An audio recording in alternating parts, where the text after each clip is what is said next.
Hi, welcome back to Iris After Hours.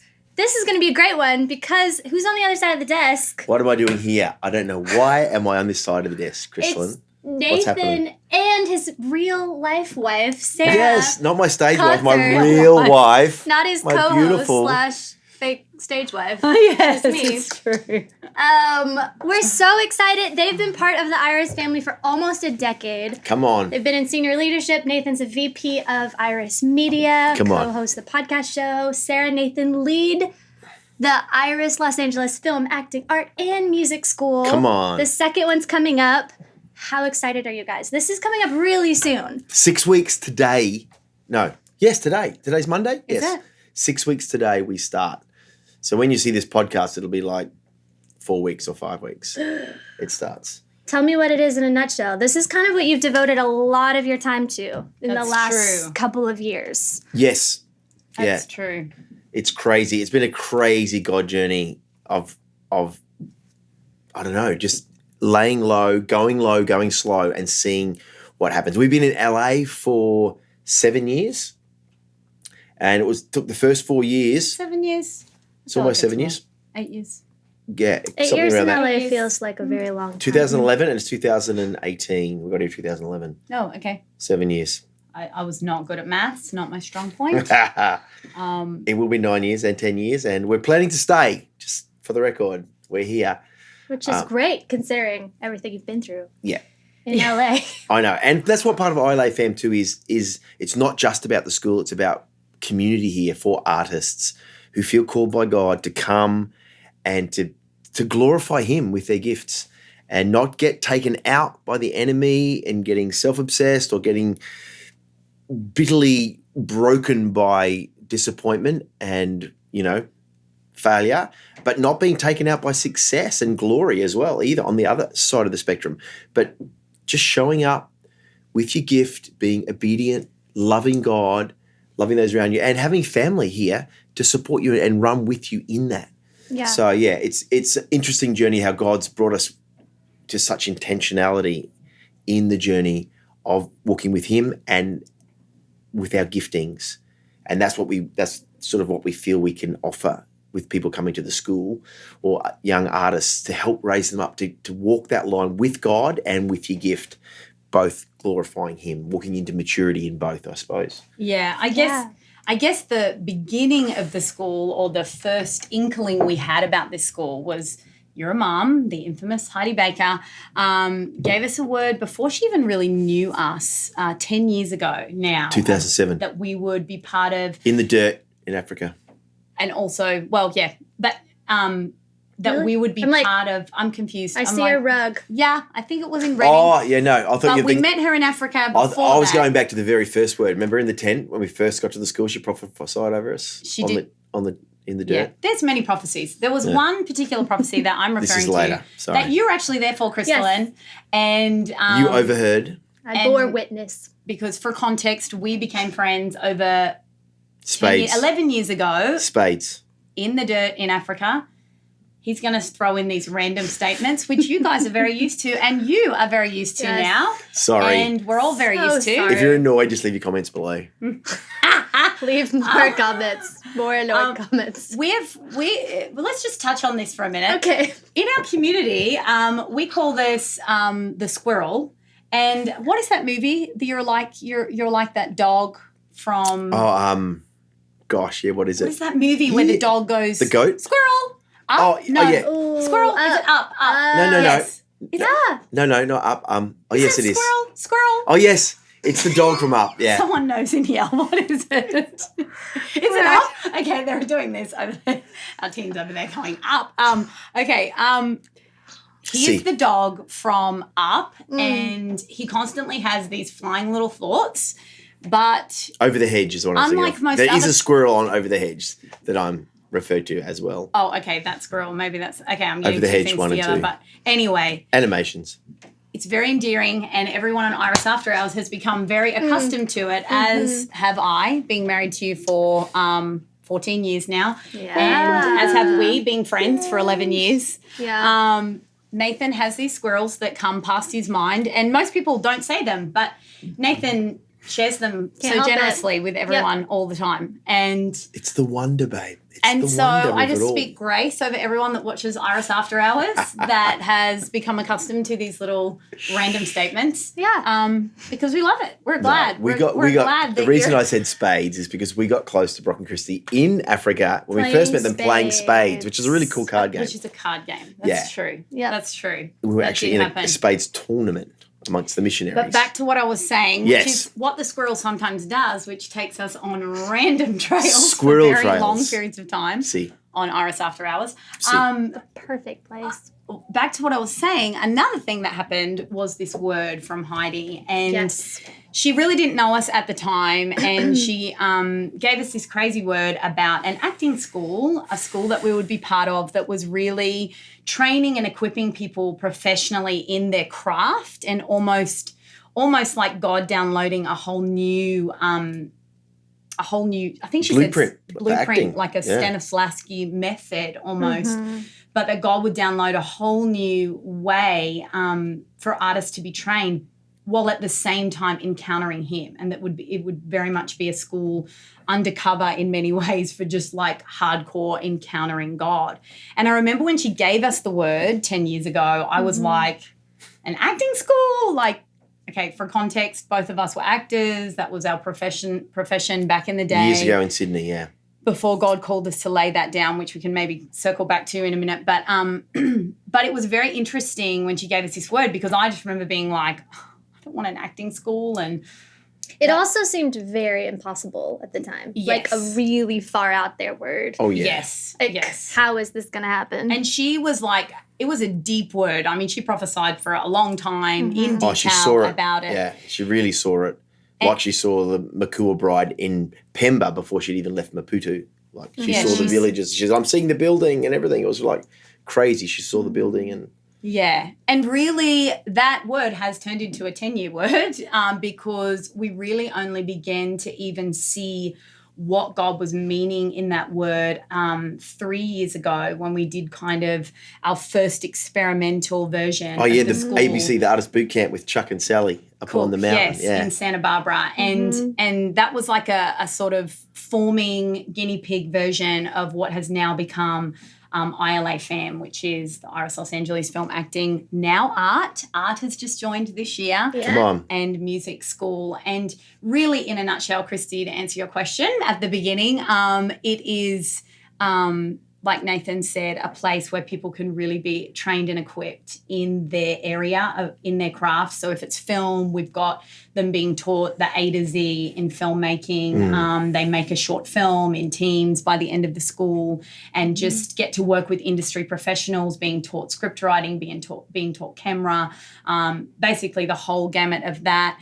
In acting, we have the incredible Diane Venora, She's who amazing. we're all huge fans of, and she's become a real cornerstone of the school. She just has such a cutting edge on what it is to really explore the excellence of acting and And the integrity of being an artist. yeah. She's But- definitely one of a the kind authenticity. in Oh, yeah. LA. Oh yeah. Yeah. It's very hard to find that training elsewhere. Someone who's that spiritually committed to what's going on in you and also artistically committed. Yeah. It's almost like she's like ILA fam in one person. And you need to be prepared to come to that track. Yes. Work. You got to be physically fit. Start working out now if you're coming to the Yeah. acting track. And you've got to be mentally prepared to actually go, this is a season of intense training Yeah. and intensity of exposure in terms of just because, like Diane says with acting, it's basically unzipping yourself in front of the camera in terms of being emotionally raw and vulnerable. So there's a lot of care and a lot of support, but it's a stepping out and stepping up Yeah. in that acting track. And Diane just so captivated our hearts and inspired us because going through drama school ourselves at a university level and getting our degrees, doing a lot of Both of us have done training that. back in the day in acting ourselves. When we met Diane, we're like, wow, she hasn't reduced the standard of the Right. craft. She, if anything, she's always pushing it higher. I mean, she's a Juilliard grad. The and she's discipline just- and the training. yeah, she's just incredible in her level of expertise and professionalism And commitment. and commitment. But at the same time, she is so after excellence in the artist and actually going after the spiritual healing and inner healing that it takes to be able to be really ready to be fully used as an instrument of God. An emotional wholeness. Yes. Yeah. And having God first and all the things that come in to stop God being number one in your life, all these lies that try to say you need this, you need this, you need this, you need this, and this. Yeah, you may need it, but it's all in priority with God on the crown, on the throne of your life. Yeah. So you don't get all, Yeah. And she's someone that's really walked the road here in Hollywood, in LA. I love one of her crowning phrases, which is to be called to Hollywood, you can have nothing in common with the spirit of Hollywood. And she really goes after that in artists, in actors, in the process of training them and equipping them in their craft to just really not have anything in common with that spirit and like you said, that emotional wholeness, the journey of that. And I feel like she's very unique in that. I haven't actually seen acting teaching like that. So I feel like she's a real fulfillment of that word that your mum spoke out 10 years ago, And if you think about it too, I mean, how much as Christians, even let alone just as a normal human beings, do we consume film and music? It's a daily. We have music daily in our cars and everything. We watch TV or films like a lot. So this is like an integral part. However it's worked out in humanity, music and film and TV performance, or the theatre as well, is an integral part of our daily lives now. So to be trained in it and to be able to become content creators eventually of this and to glorify God in the calling. There's so many. I mean, I don't know. We know so many Christians here in Hollywood and so many people called. So what we're really about is setting everyone up to really fulfill that. And because the enemy wants to take every single one of us out with focusing on ourselves or our disappointments or our successes or whatever. And getting isolated. Exactly. Like a huge part of what you do here is bring people together into community. Yeah. During the school, but also after the school. It's a huge part of what you're called to do in LA. You see, at the moment we have two gatherings every week, don't we? Yeah. For people part of our community. Yeah. I run a men's group. Sarah runs a women's group. Every Wednesday morning here, and then we have something either on the weekend, either a Friday night, like we had a Shabbat dinner at our house Friday night, which is amazing, and or we do a Sunday night or a Sunday lunch gathering. Yeah, it's family, and that was really the strategy God gave us. Even the name, I felt like He showed me the name when He wrote film, acting, and music, and now the A represents both the art track as well.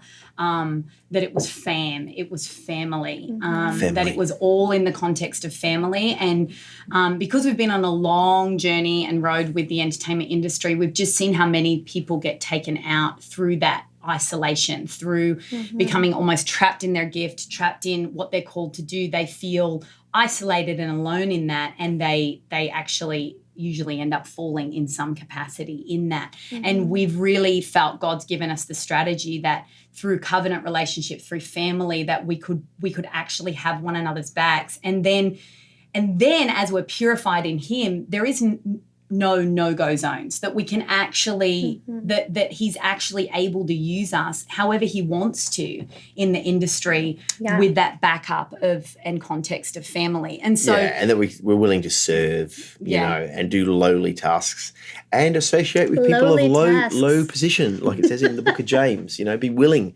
to associate with people of low position. What are the lowly tasks we're willing to do? Oh, well, serve other people's projects, serve other people's dreams, serve other people to see their projects come to life. Because one of our catchphrases is, your success is my success. Your breakthrough is my breakthrough. So it's like we celebrate rather than going, oh my gosh, how did they do that? Oh, I could have done that wrong. It's not about that. It's about, yes, come on. Yeah. You are breaking through. Let's celebrate that, because we're all breaking through when you break through, because we're a family. Yeah. But I am getting something from the Lord just quickly, babe. Oh. Yeah. So Hold the phone. Yeah, hold the phone, Reg. That's my dad's name. Reg the Lord. The Lord. Now speak. Thus saith the Lord. No, but what I'm feeling is that whole thing of also people getting taken out by their gift that you mentioned, I really just feel impressed on me that a lot of people never get released in their gift because they lay it down for something else, for something that requires less faith. Or less character. Or less vision or dreaming or going after your dreams. Right. Because people think, oh, yeah, I wanted to be an actor or I wanted to make a film. But do you actually do it? What about actually going, wow, if this is really God, like I said before. Pay the price, It's in our lives every day. Every human being just about on this earth has, that in their life, music and storytelling, whether it's in film, TV or theatre, that maybe people have laid down their God-given callings and they're not fulfilling it. And maybe that's why people are getting depressed. And maybe that's why they can't find what they need because they're not fulfilling what God's called them to do. And that's part of what the school is too, is to pick up the vision. If it's really you and you feel that, to come really and to lay hold of it again and to sacrifice for it. To go, let's really see this come. Because if God's on it and he's going to anoint it, then you need to do it. Yeah. Which really what you're jumping to and addressing, Nathan, is that the missional heart that God's given us to Los Angeles and to the entertainment industry. Because, we're in Africa. We had laid down our careers. We'd laid down any thought of being involved in the entertainment industry when God gave us this as our mission field and the entertainment industry. And I feel like something that's being shifted and changed in the mindsets of this generation is to actually understand when you're called to do something in God, it is your mission field. Whoa. It is your calling. It's not just my career and then God's over here and then I just get on about this and try and do it maybe as least sinful as I can and then my relationship with God is over here. It is one and the same thing. Like me going after this and doing the discipline and training and investing in relationships and family, it's all part of my calling and the mission that God has me on in this earth. And that I feel like God's rubbed out some of those lines we've had around missions and ministry and he's calling people to many different spheres of society, to many different nations, to many different people. He wants his glory to cover the earth as the waters cover the sea. He's calling every tribe and tongue. And that includes Hollywood, that includes Los Angeles, that includes Congo, that includes Sudan and the Middle East. This needs to become sacred. Hollywood needs to become sacred. He wants his house full. He doesn't want any people group left out of that banqueting feast, and so I think that's a deep conviction that we have as we've journeyed with the Lord, and He's really given us this heart for people that are called by Him into the entertainment industries, which also this time is including art, which some people don't call the entertainment industry, but it is definitely calling the artists to come. Yeah. Well, we've touched on film and acting so far, so art is the next one. Yeah. So to touch on that quickly, some amazing artists came across our paths, Victor and Diana Atkins. From Philly. They are from Philly and they've moved out here. And Philadelphia. They're both incredible artists in their own right. I mean, he has, you guys just did a podcast with them that will probably be coming out soon too. He's got a showing. This lady's made all clothes out of his artwork. Yeah. Crazy. Yeah, he's got amazing art. But they've been professional artists that God has just arrested and they really want to see a renaissance and a renewal of artists, not just... And original works of people of faith, putting it out there, not following rules or things that have been set up as Christian art, but just prophetic art or whatever. Just to see the raw power and vision of God and their own originality coming out in their work. Yes. And telling whatever that looks like. Story. Yes. Which might have darkness in it sometimes or whatever. Yeah, the struggle. Whatever your real story is. What does Diane say? Struggle is honorable. They're amazing. So they have a studio that they're going to be working out of with the artists, and they're going to be really teaching amazing fundamentals of painting and of art, but really, again, doing it with Holy Spirit. And in the presence, without it necessarily being prophetic art. Not that they're anti that, but I feel like we've kind of started to explore that in the church, but we haven't had a context for what about people that actually feel called as more in a professional sense of producing their art. What does that look like? So that's coming into the school this year, which is really exciting. And then, of course, just before we get too much more into the podcast, to mention the music, which is an amazing track that actually your husband really helped to begin to put together in the beginning. And it's sort of songwriting is the heart of it, I think, isn't it? Yeah, singer-songwriters really being encouraged to find their own originality in that. Of course, for some that does look like more mainstream worship, but for others it's just it may still be their worship unto God, but it's coming out of more of a place of storytelling and the journey, different poems, genres, poetic expression. So I feel like but the really exciting thing too is they're actually getting in industry professionals. We have Kemi and Daniel Aguilar, who are just incredible, have been running a big studio out here for the last 10 years. And both Berkeley grads. Yeah, they're both Berkeley grads. Berkeley School of Music in Boston. It's one of the best, we hear. Yeah, and and they work with...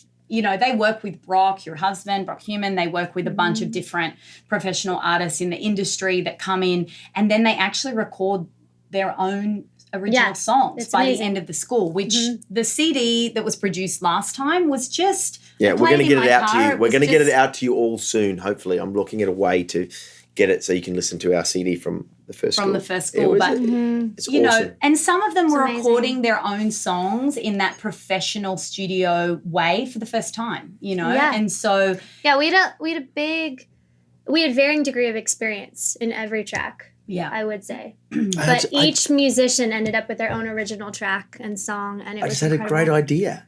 We should have done a podcast with every one of them coming in and singing their song on the podcast.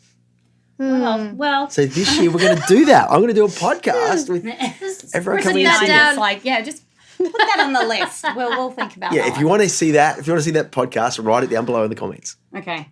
So, yes, that's the school. I feel like in a long... not really nutshell at all, but the ILA Fam School is very exciting. We really feel it's what God's called us to do, to be perfectly honest. We just feel I don't know that I'd be doing a school if he hadn't really called us, but he's made it really clear that this is one of the ways he's helping to forge community here. He's helping artists to get trained and equipped. And for some of them, it's a stepping stone to LA too, where they come in to test the waters for that intensive season, that 6 weeks, get immersed here, actually taste and feel the culture and the surroundings and their craft and get immersed in the spirit. And so it's we also feel the fear of the Lord on it as well, in the context that it's a real privilege and an honor to take young people in who are vulnerable and wanting to come in to explore their craft. They're very precious. The students are really precious. It's a very highly vulnerable process. And a lot of people who come are very broken, and that's totally cool. Mm-hmm. And we work together as a family. I suppose it's a little bit of a slice of heaven for 6 weeks where we live as a community in an intense way, an intentional way with God and learning our craft. There's a lot of worship. There's speakers. I mean, we have amazing. It's an Irish people. School. There's a lot of worship. Yes. A lot of worship. We start in and go from the presence. Your mom says it best. All fruitfulness flows from intimacy. We are definitely an Irish school. We are about everything coming out of the presence. We start every day in worship. But another real gift in the school is because being here in Los Angeles, we've been able to get some amazing industry and spiritual leaders come in and just equip students with messages that you'll get imparted to you from people. We can't even advertise some of the speakers that come because they're just so under the radar. Yes, under the radar here in the industry, but they're also just making such a difference here in Hollywood and in the industry. So it's a very rich and full time. We get a lot out of it. We all get a lot out of it. And it's a holy and consecrated time for students too. It's fully about holiness and consecration. Yeah, totally. And getting rid of your baggage, and getting rid of your selfishness and all that stuff, and really learning to serve and give and become that living sacrifice it talks about in Romans 12, I think, the big picture, really being a living sacrifice. Yeah. I feel like in some ways, especially from Nathan, my journey, with Los Angeles, when the Lord called us to come out here, I was really seeking him about, well, what does that look like to go to Los Angeles, and if you're really calling us to LA? And I remember the only very, very clear thing I heard the Lord say to me was, Sarah, everyone goes to LA with an agenda. I'm asking you to go without one. And I feel like of the 7 years that we've lived here, is this something you heard before you moved here? This is before moving here. Okay. This is back in, we were serving, so rewind, we were serving in Africa with your parents. We had been. I actually wanted to take it back a little bit further for a second. Your little timeline, yeah. Let's do it. You guys were both raised in amazing Christian homes. Yes. We're both PKs. Both pastors' kids. Yeah. Amazing parents. Mom and dad. Crazy stories in that. But you had a solid walk with the Lord, and then you got pretty radically wrecked not that long before coming to Harvest School, right? For the first time. Yeah, we read your mum and dad's book.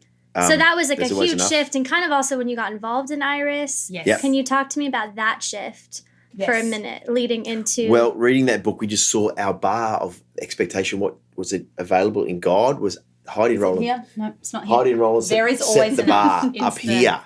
And we're going, oh my gosh, we've got to set our sights higher and with expectation. You were in the entertainment industry, married for a few years at this point? This was our first year of marriage, actually. Yeah, we'd been together for, that was our third year together, I think, but was our first year of marriage. And we were pursuing our careers professionally, but we also loved the Lord. Like you said, we were raised in great Christian homes. And really, I mean, we were like, yay, we're going to be actors for Jesus. Yeah, you were really passionate about being in the industry at that point. You were really actively in it. Yeah. Nathan had been in about 10 years at that point professionally, and I'd come out of There's a slight university. age gap. Yeah, there's a little bit. Sarah's 10 years older than me. Little more with his stage wife, though. She often plays his stage wife. And that age gap is 10 years, like 20 years. And anyway. It's a little more than 10 years. Yeah. 13 or 14. I had come out of drama school and was starting to really warm up into my career. And I actually had a little bit of success. And we get handed this book, Your Parents, There Is Always Enough. We read it together. We sob through every chapter. We read it to each other. We actually did. It's the only we've never done that before. We've never done it And we would just weep at the end of every chapter. It was just like... Brock and I have read a book together, but it's not that book. I don't even want to... You didn't read that book? No, it's like a novel. So it's not as impressive. You actually lived There Is Always Enough. Anyway, we read it, we sobbed, and really what it did to us, and I've coined it this way, I feel like your mum has saved many kids around the world. You know, she brought in all of your African brothers and sisters and who we've got to know and we love very much now too. But I feel that Heidi rescued us out of the gutter of complacent Christianity. Western Christianity. Western Christianity, where we didn't even realize we were sitting in that place. We loved the Lord. We were just going about our lives. But something about reading that book and then starting to listen to some of Heidi's messages, we just realized... Well, it resonated. Something had been burning in us for a while too, and that resonated so much with us. Like, yes, there is more. Well, like, there's more. There is more. We knew there was more the whole time, but we were just like, how does this work? Then as soon as it was like when we read that book, it ignited it. It's like, whoa. It really did. Came on fire. It did. And then we just really started seeking the Lord from that place and were really hit. And I think it's really the mercy of God in your life when these moments happen. But I felt like the reality of standing before him at the end of my life, the end of our lives, the reality of that really hit us like a ton of bricks. And I remember crying out this one particular day, just from the depth of my being, God, take my life, take my life, take my life. I don't want to get there and find out that there was more. Find out that I lived for me or that I lived on this sort of plan that I had. You missed it, this plan that we thought was good or was best or whatever, and it actually wasn't all that he had for us in this life. And I just think that's the mercy and love of God when he actually confronts you with that, because we are going to stand there one day before him, and we are going to, all our life will be laid bare before him. He gives us the cheat sheet. And he beautifully in that season impacted our hearts to go, you know what? There is nothing, not that anything is wrong or chasing our careers was even wrong. It was just that we wanted the fullness. There is like people so screaming. sorry. It's a zoo. Yep. We have elephants above We us. have no idea what is We going on. haven't gotten into our professional studio yet. They're worshipping the Lord up there. Just don't studio. worry. Just take it as glory coming down from above. Okay, it's angels It's the angels in the heavenly realm warring for you. I don't even know if they can hear it, but Yeah. anyway, we basically, a very long story short, God ended up calling me actually to give up my career at that point when I just had one of the best opportunities in my career come about, and he asked me to lay it down, and I felt like, at the time, it felt like he was asking me to cut off my right arm. I'd been training as an actress for 15 years at that point, and it just really felt painful. But as I laid it down, actually, I felt the most incredible joy fill me. And basically from that place, he just began to take us on the most radical journey with him. And it really is true when the word says he's able to do exceedingly abundantly above all we could ask or think, because that has been mine and Nate's 10 years since that point. 11 years, whatever it's been, 12 years. Since that point, it has just been amazing. And Heidi and Roland are our spiritual parents now. We have run with them over the last 10 years. We got to lead the Harvest School with them for a 2-year period, which was just incredible, where we got to really see how the kingdom's coming amongst the poor of the earth. And the kingdom is coming amongst the poor of the earth. And it is radically exciting. We've seen deaf ears open, blind eyes open, food multiply. The lame walk. The things that we read in the book, we have now seen with our own eyes. And just to get to do that in our lifetime, it's just, I didn't even know that was in my heart. In fact, I think going to Africa was like the scariest thing. Yeah, she wasn't going to go. Thank God. Really? Oh, yeah. Before I said, we're going to go to went? Africa. She went, nope. I was so I didn't afraid. know She was freaked out about going to Africa. Was it your idea to go to Harvest School? No, I just wanted to go to Africa. Like, so let's go. Oh, this is pre. He said when we read the book, we didn't he's know like, Heidi we and Roland should had a just school. go. No, Yeah, Holy Spirit so we told just me they just go- had a school, actually. That's a whole other story. Yeah, Oh, but I just thought we wow. should go. Maybe we should go to Africa, and it was, so I just tested the idea out. No way. That is so funny. Ba-bow. No, the really quick version is I got totally wrecked, Oh my as we gosh, like it to was call it in Christian hilarious. terms, When she encountered God that way, it was hilarious. at Heidi and Roland's conference in She got Adelaide, taken into a realm. South Australia. She got taken into a realm where every person she looked at, all she could see was them in their fully redeemed state. And it was like through the eyes of love, the holiness of perfect every eyes human of being. love. She just sort of go, I whoa. couldn't look at anyone for hours and hours after the encounter. It was. Hey, I kind of wish I could live there. I was I'm gonna sure say, that's what heaven would be like. would love this. Oh, yeah, I she was know. completely overwhelmed by any human being that got in front of her face. I really could knew see. in that moment you could have put Hitler in front of me, and I would have been able to see His redemption. the redemptive design of God, like what God. I felt like I could only see people through the eyes of perfect love and through their perfect design. So I couldn't. It was. And she would physically react to hard it, to like fall explain. over or go, whoa, or just like, Yeah, it was like she was that's- encountering the glory of God in every human being. She was It's like, a very extreme. Yeah, this lasted about That's- 12 hours. That's For the about, extreme detail. There. about 12 hours. Yes, it encounter? lasted about 12 hours. Anyway, in that, God told And me. Christy and Brock were at that conference, but we didn't meet you. It was 2007 in Adelaide, and you were there. We saw you up the front. No, 2000. Heidi introduced you. The pastor introduced Is us that what happened? as Crystalline Baker, Heidi and Roland's daughter, and her special friend, Brock. That's right. That's what I remember. Pre-marriage. I was like, okay. We were very clearly dating, but it was my special friend. So it was great. We didn't meet at that conference. We met later that year, though. Yeah. Yeah, that was January, and we were playing spades by June. By June, spades in Africa. Thank you. Yeah. Thank you for tying that in. Spades are That was important. clever storytelling there. Yes, we were Call playing a spade. spades. I like by to call a June. spade a spade. Yep. Just saying. Great.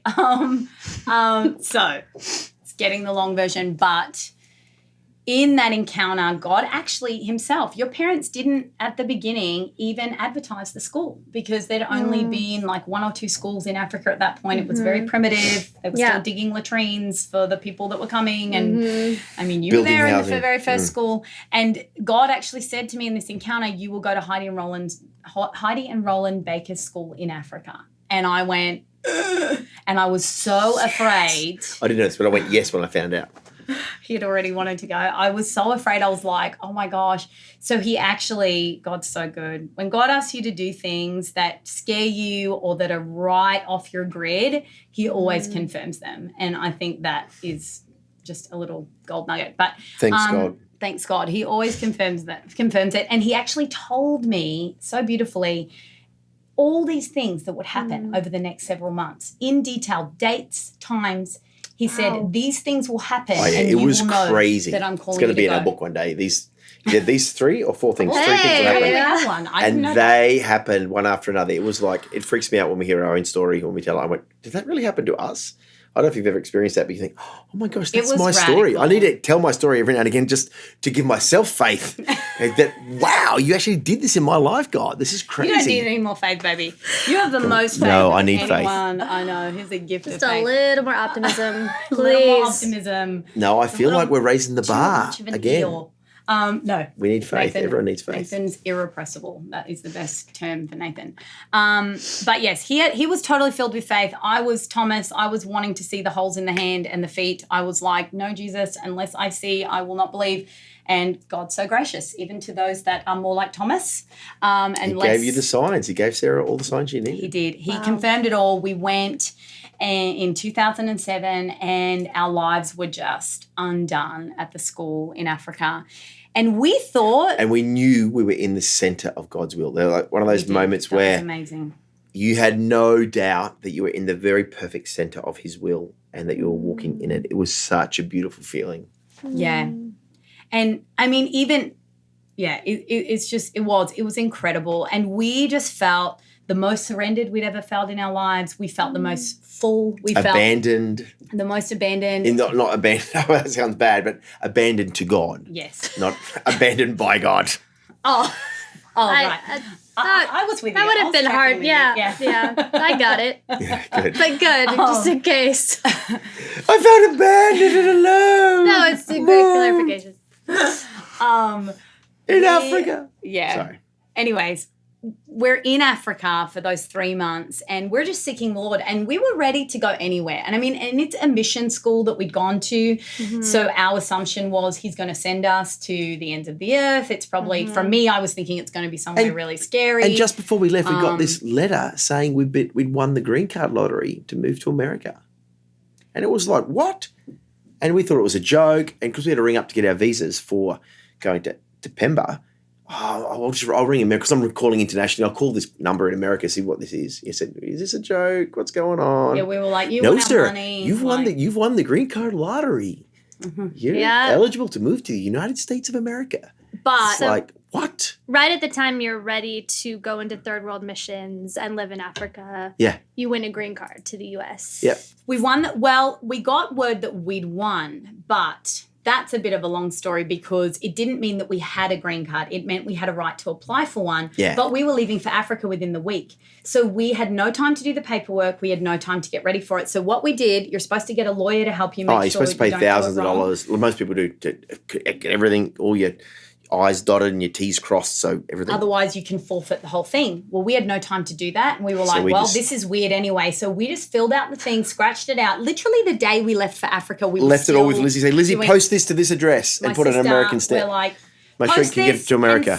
So we left for Africa not thinking we had a green card, but we had this weird opportunity that may come about. Potential. Because we had to go through interviews and pass all these tests for tuberculosis and AIDS to make sure we didn't have disease. and you don't necessarily get it. It's like a long process. So and we sent off this paperwork and done a terrible job of it. So we go to Africa. We kind of forget about that. We're in Africa. We're ready to go anywhere. We start getting totally destroyed by the amazing – destroyed, that's so intense. But in the best possible way. In the best possible way. Thank you, babe. Let's clarify. We're not being abandoned. We're not abandoned or destroyed. Not badly destroyed, but And all the selfishness in us was being destroyed, and all the me was being destroyed. And I remember, I mean, just to cut it short again, just being in the dirt and crying, you know, like, okay, God, where is it? We'll go anywhere. And I'm getting ready to go to Sudan, was in a lot of turmoil at that time. We were hearing about that. We were hearing about Somalia. We were hearing about Congo.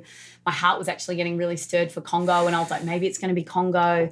And I just remember being in the dirt crying one day, and your mum again came up and started praying over us, and she's like, you're going to go to the richest of the rich and the poorest of the poor. And I was like, whoa. This is what I was talking about. This is our first prophetic word that I've made the mistake before that I thought you were talking about. This is this word. This was when we first met Heidi. She didn't know us from a bar of soap. And she was like, the richest, I just see the richest. Do you say that here, bar of soap? I didn't know you from bar of soap.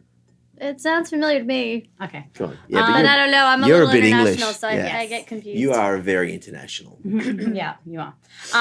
Anyway, we start to get words in that school. Different prophets call us out. Shara Pradhan called us out at one point and said, I see Hollywood over you guys. And people were like, I see California. I see the doors of California are going to open. And we're kind of thinking about this green card thing, and we're going, no way. And then I'm sobbing in the dirt one day, and I hear God say, you're going to go to the darkest of the dark. And I'm like, yeah, that's what I was feeling. And he just goes, Hollywood. And I was like... And I just remember actually in that moment being shocked by my own response, but a huge no just came out of me in tears. Just no. Very spiritual. No, God.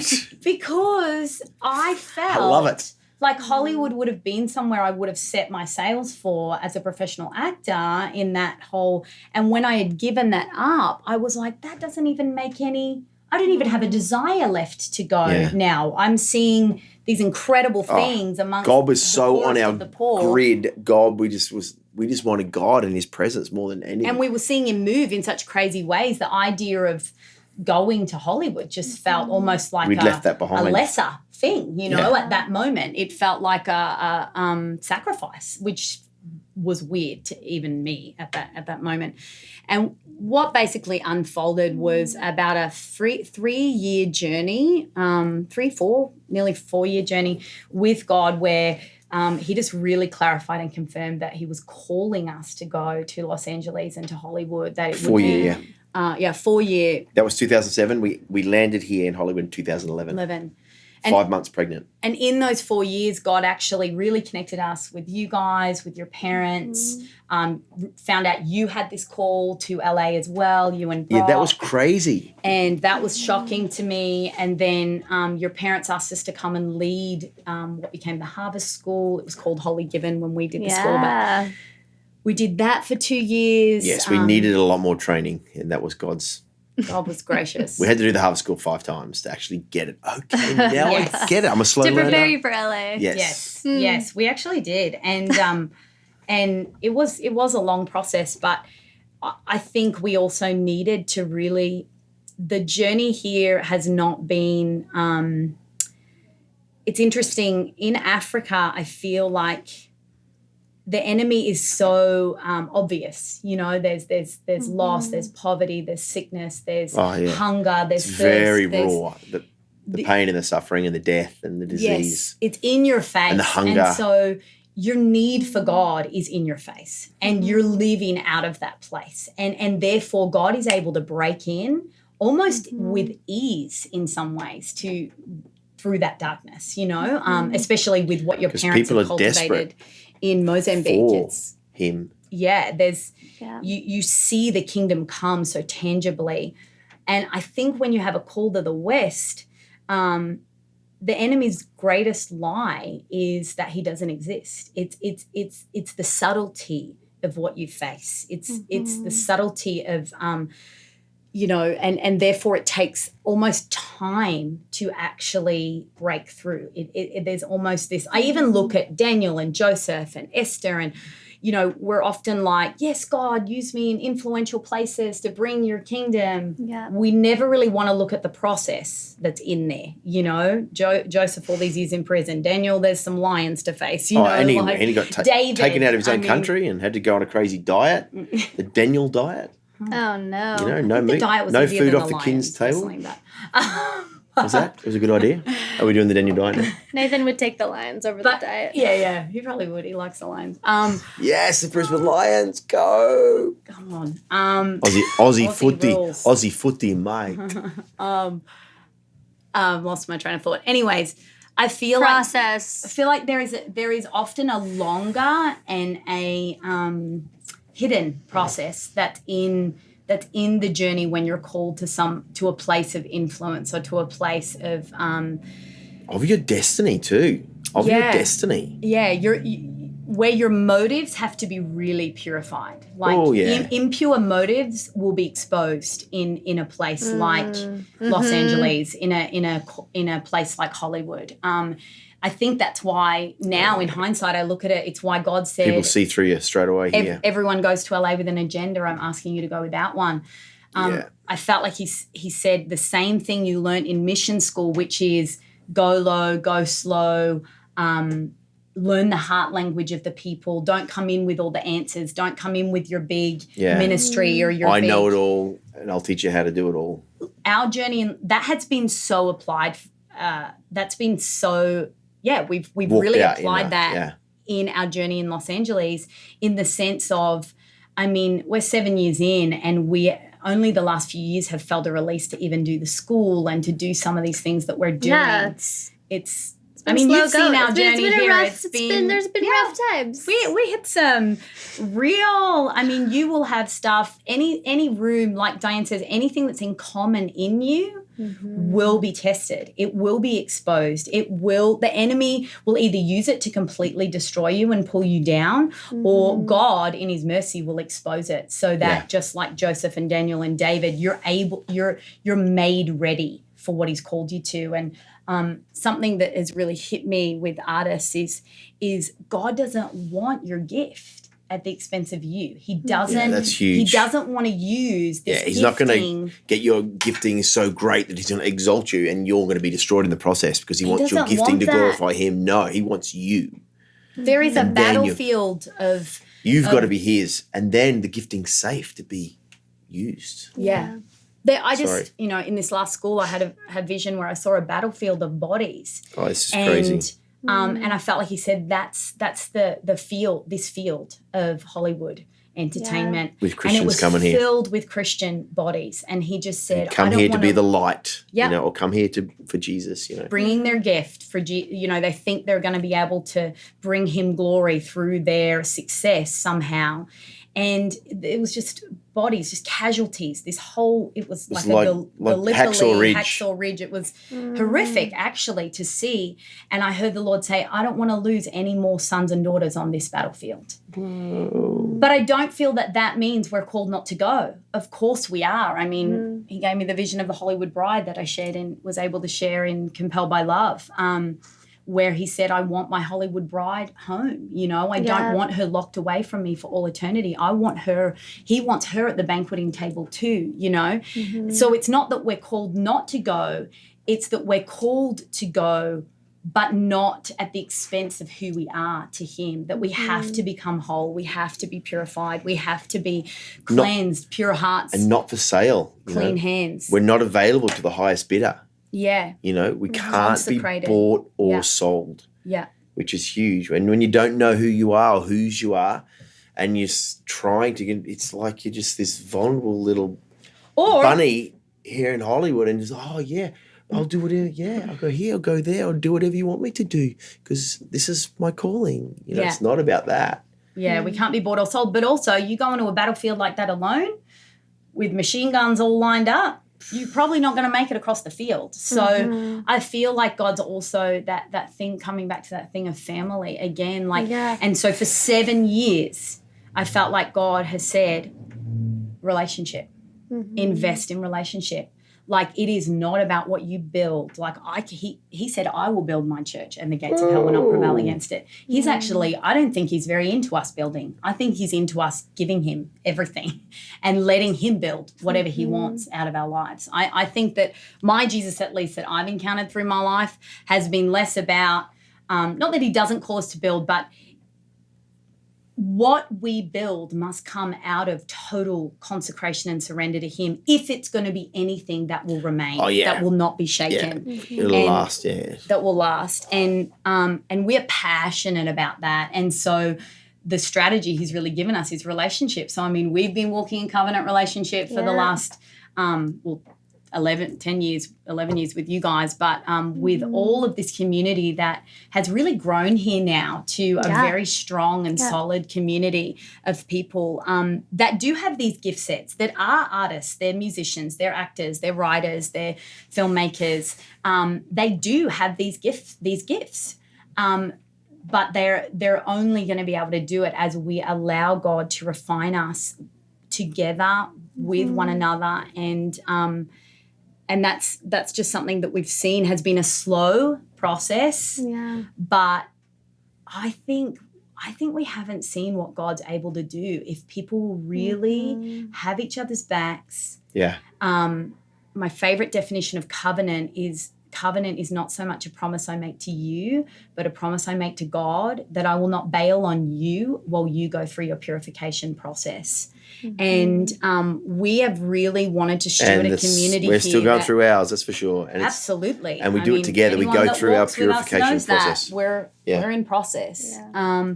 But I think we're yet to see what can happen when a family, an army of artists say, I'm not going to bail on you. Like, you're in a process and you need to come to fullness of it so that you can walk in your gifting. We're not going to abandon you on the battlefield. But we're going to do it together, and we're going to let him come, and we're going to do it aggressively with everything we have, seeking him, because without his presence, without him, we don't want to go anyway. It's all going to be for naught, you know? So and about having your sights set high. I mean, that's what Heidi and Roland did for us. It raised our vision up. And I think that's what artists need to do here, and they feel to come here, that you need to have a vision and go, yes.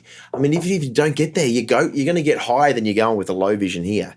You've got to have faith, because it's by faith, like it says in Hebrews 11, you know, that it's that's how you come here, by faith, and how you achieve stuff. So you've got to have that vision to go, let's go for it, you know.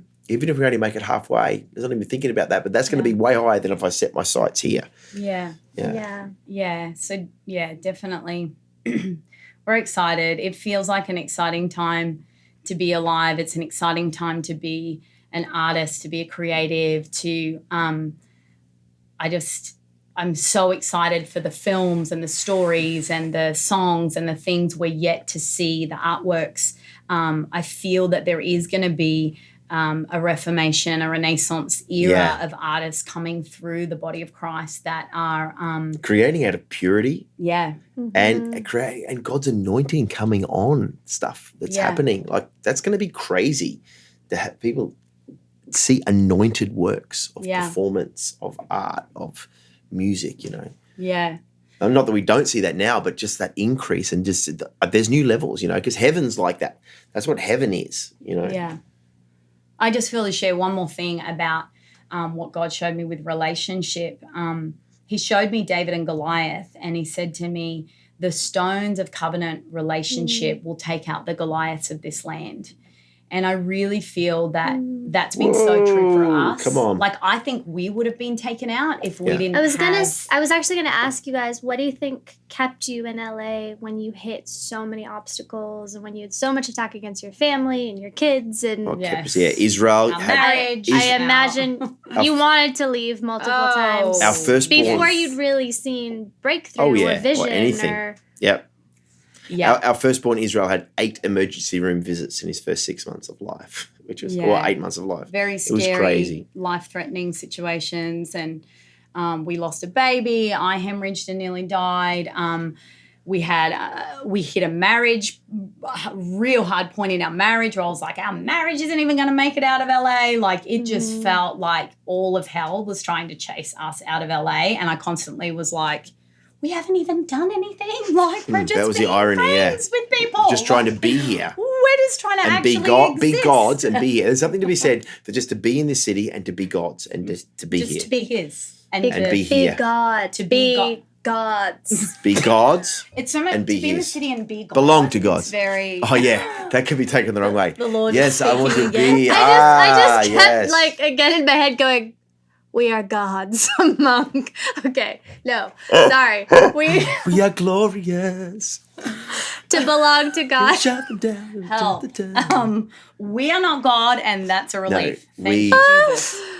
We belong to to God, God and just and be we here. and we are here, and we belong to God. You were just trying to be here and be in relationship with people and see what God And love wanted God. to do, and live here and be His. yeah. And it felt like we were being chased out of town with an axe. And what kept us, I would say 2 things kept us here. One was that your motive of why you've come gets tested to the bone. So if you have not come knowing He's called you, and if you have not come for Him and for His glory, you will probably get chased out of town with an axe, and you will probably go running and not last long in Los Angeles. Unless you sell yourself out, you know, or sell yourself out and end up one of those bodies on the field. Yeah.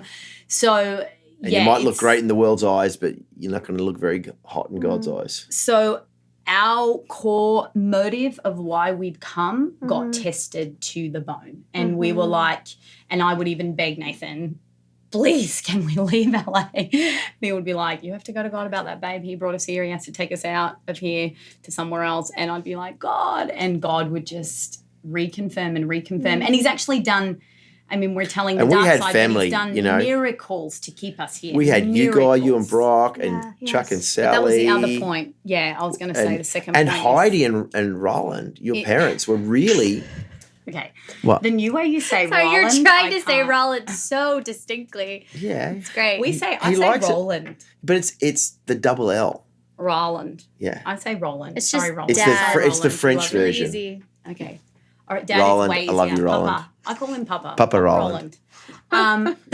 Sorry. Covenant relationships kept you Yeah, here and too. people. Yeah. Covering- Oh my God. It was covering God and covenant and God's relationships. people. Basically, the short answer is God and God's That's people. what I was about to say. Okay. Babe. Kept us here. You're tracking with me. Come That's on. my second point. It's Beautiful. It's just God soulmates. and covenant relationships, and that included your parents. Like Oh, yeah. your mom Believed in fought us. on the She's phone like with us. amazing, your mum.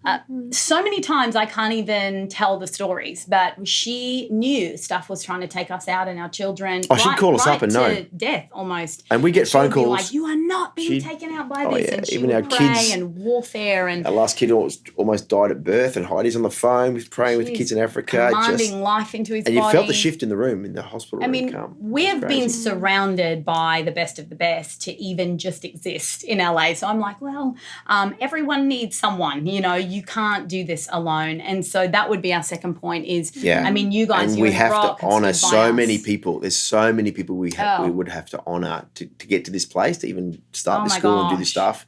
All the people back in Sydney, our pastors, Finn and Iz, back in the Church of Jubilee in Sydney, and our community. And we're part of Expression 58 now, and we've watched how Sean and Cherie Bowles and Jen and Hona Toledo they forged a way here for people where they E58 is a local church here in LA. yes, it's our church, and even right back in Sydney, we went to a C3 church.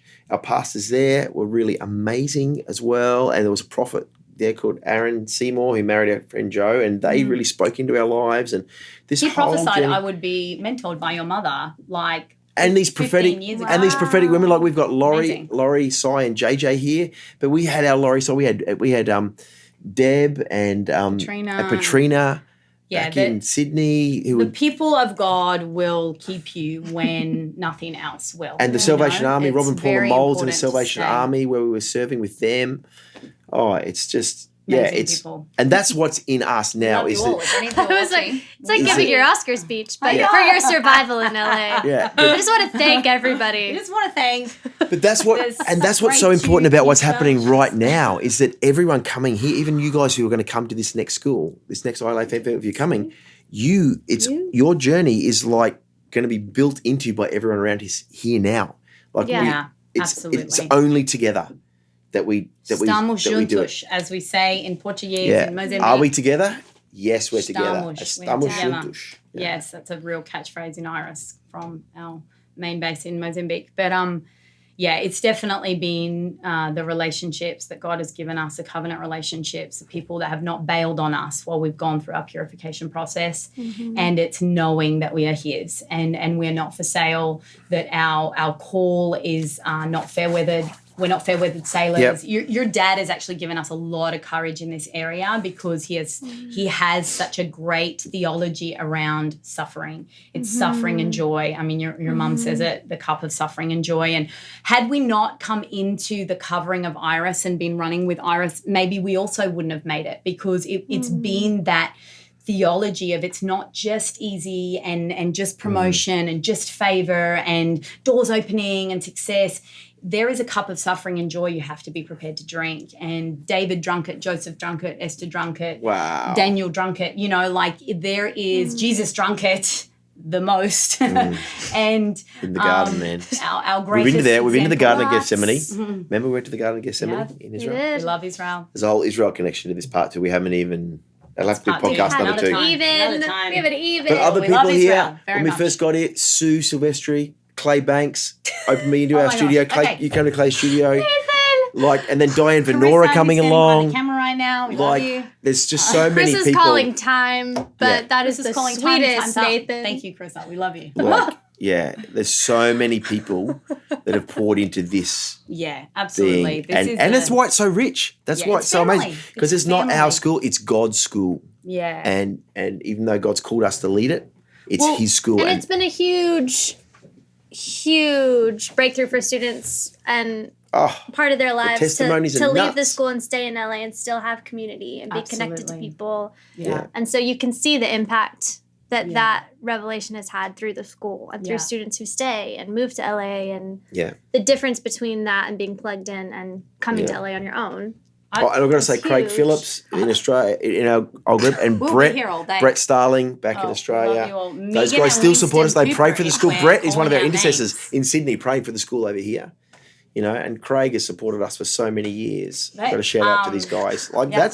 We are who we are because of these people that invest in us and have loved us and still pour into us. I just want to say, while we're calling out people, I think that coming back to where we started, you know, Nathan and I are very blessed to be from really rich, amazing families. Yeah. And I believe the foundation of my life, and I mean, my dad's such a man of character in the word and of the spirit, and my parents, my mom, they're just incredible disciples, followers of Jesus, and Nathan's family too. And when you have that grid of what healthy family looks like, because family can be a scary term for those that when family has been and a parents who rough are place. actually invested in you, you know.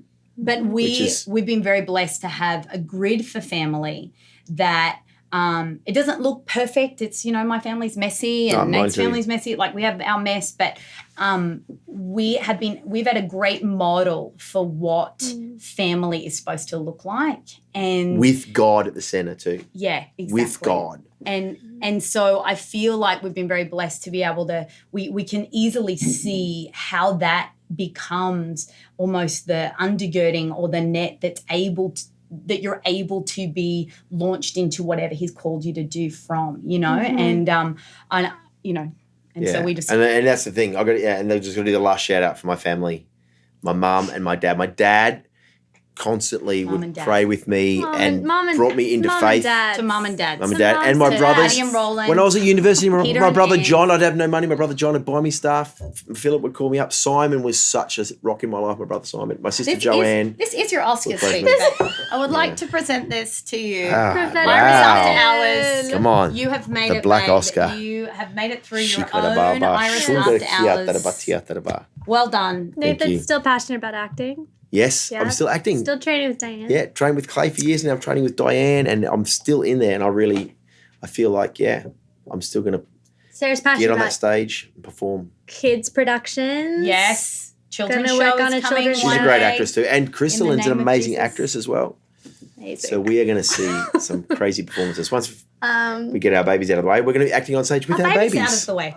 Our babies are my favourite thing in life, just FYI. Not out of the way, There's but like no out of I the way mean on that. the nappies out of the way. What I mean is the want them nappies. to grow okay, up. sure. So my kids can be on stage with us. I'm going to ask a few final questions. Okay. Favorite movie? Go. Oh, Braveheart. Yours too? Yeah, it's Didn't been you know our that? favourite forever. Sarah, I didn't know that was yours too, though. I just have never changed it. It's just my favourite all-time movie. 1995. I am very impressed Swept by the Oscars. Well, it was The only both of bummer is our that Mel favourite didn't get movies Best Actor, when we but he met. should have. And Mel so should have got we've Best never Actor changed as it. well. Mel Gibson. If you ever watch this, shout out to you. You're Yeah. amazing. Love you. Yeah, Love you. Mel has been a big inspiration in my life. Great. Krista could be responsible for Mel watching this. Favorite sound? Favorite sound. Sound of It is our easy. boys starting to talk. I was going to Each say, one of them. for parents. What's the sound of me choking? You okay? Let me give you a smack on the back. Oh, I'm Jesus. sorry, I really choked on that water. Oh. Definitely the sound of our boys. Definitely not the sound of coughing. The laughter of our 17-month-old right now is, oh my gosh, I seriously think I'm just in heaven. Children are a reward from the Lord. Do not delay having babies, people. There isn't a greater crown in this life than children. You actually understand Here why we go on you're the here. family podcast. Oh, yeah. When you This have- when you have is a a ba- whole this- nother podcast This is for podcast them. number 3, family podcast. They get We'll do drunk it. on newborns and stuff. These Oh, guys yeah. are... We Awesome. like babies. We have 3 boys. We love them very Yeah, much. But our I don't think we're 17-month-old done laugh yet. right now, probably best sound. Amazing.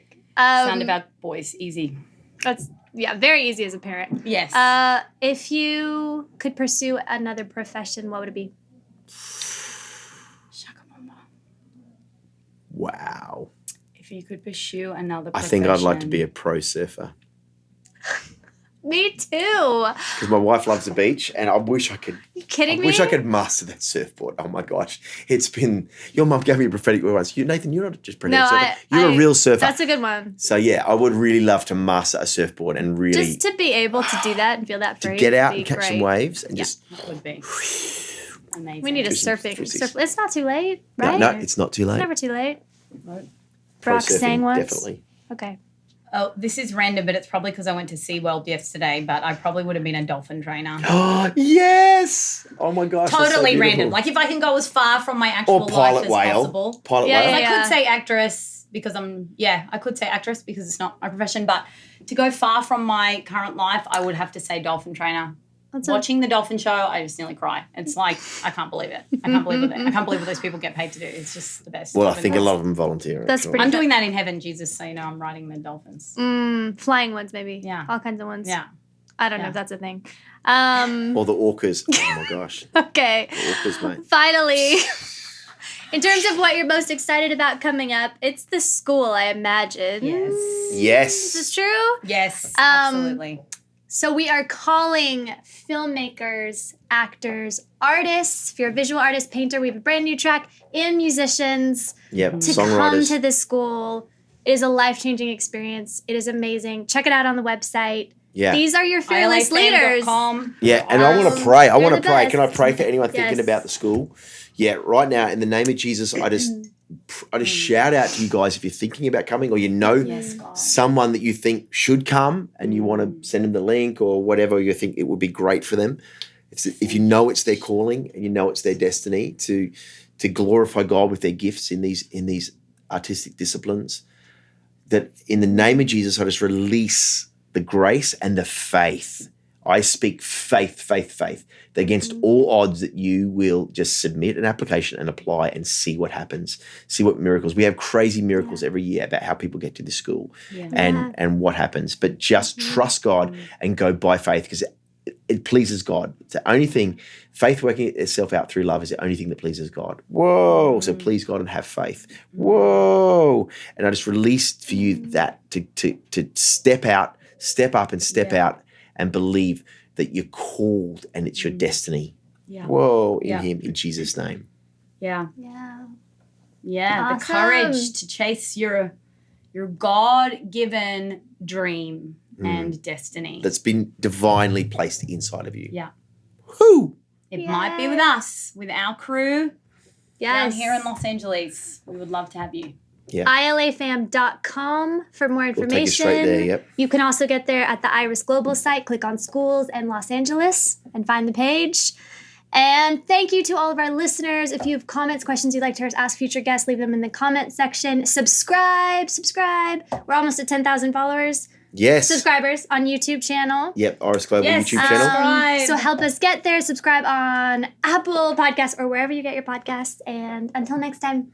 Iris After Hours. Thank you, guys. Woo, thank you, Christy. Thank you, Nathan and Sarah. This podcast is presented by Iris Global.